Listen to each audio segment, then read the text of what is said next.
huge protests, you couldn't have missed the images, were held across the country over the Agnipath scheme.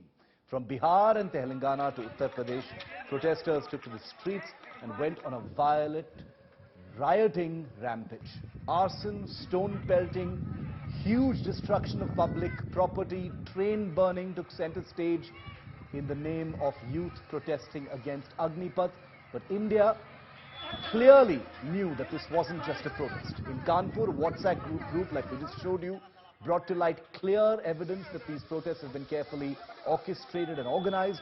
Calls to burn down a police station were made, plans to block a national highway were hatched in these WhatsApp groups named Boycott Tour of Duty, and that's just one of them. You can imagine how many there are across 20 rioting locations in the country.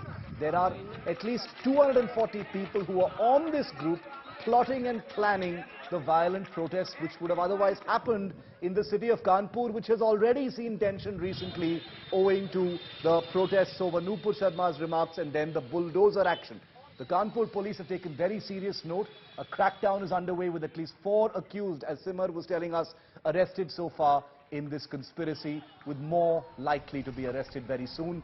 Kanpur was saved from any violence as a result of this police action. 3 जून को जुमे की नमाज के बाद की गई हिंसा के पीछे एक गहरी साजिश थी।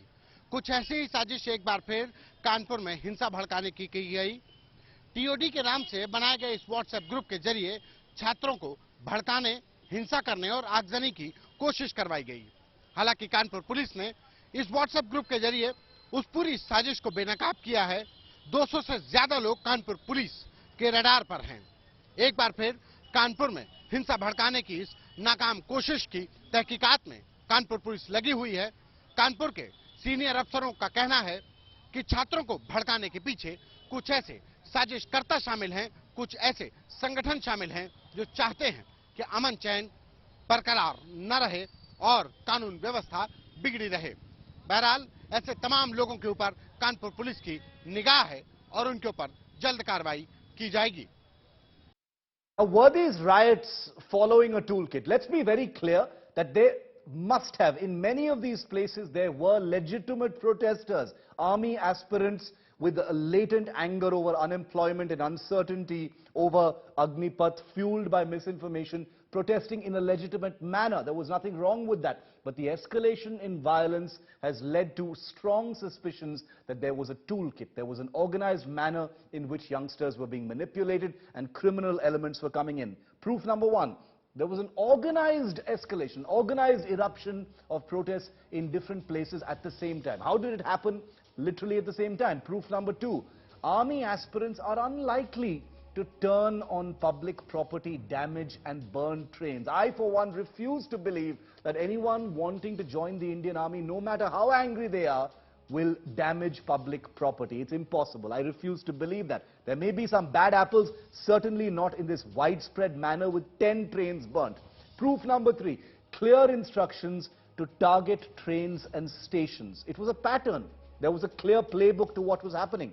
Proof number 4, many protesters were clearly not army aspirants, and this is what I've been trying to say all along, all day today. I mean, I'm sorry, but I cannot believe that all of the people there were army aspirants, and by the end of the day, I'd like to go ahead and say that most of the people involved were not defense aspirants. These were thugs and lumpen elements who are trying to, get a pot shot at the government under the guise of anger over Agnipath. Proof number 5, political student wings clearly infiltrated these protests.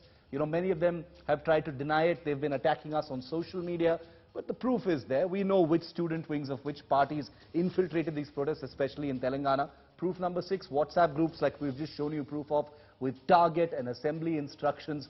That wouldn't happen otherwise. This was clearly something that was well thought through, premeditated. It took 3 days to get everyone together, and the real violence was visible today. So that's a few pieces of proof and a bit to think about when you consider and wonder whether these are real protests happening. Meanwhile, Bihar is the epicenter of these protests. It's the place where the largest number of rioting has happened, from vandalism to train bogies being burned. Protesters went on a truly terrifying day-long rampage today. Here's the first ground report from Danapur and Patna showing the aftermath of the violence. India Today's Mausami Singh got onto one of those trains where the fire had finally been put out.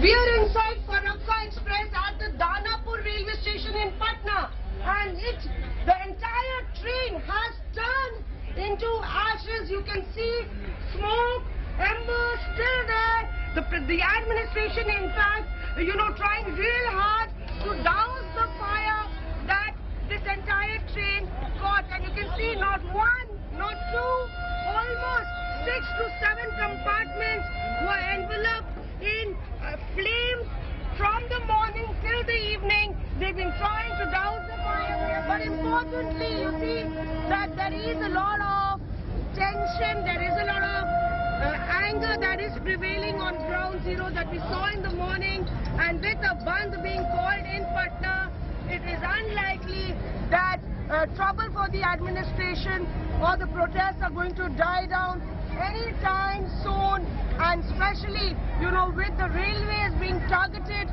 across this entire state, Patna remains the hotspot of this entire protest over the Agnipath scheme. With video journalist Sanjay, this is Mosmi Singh in Danapur for India Today.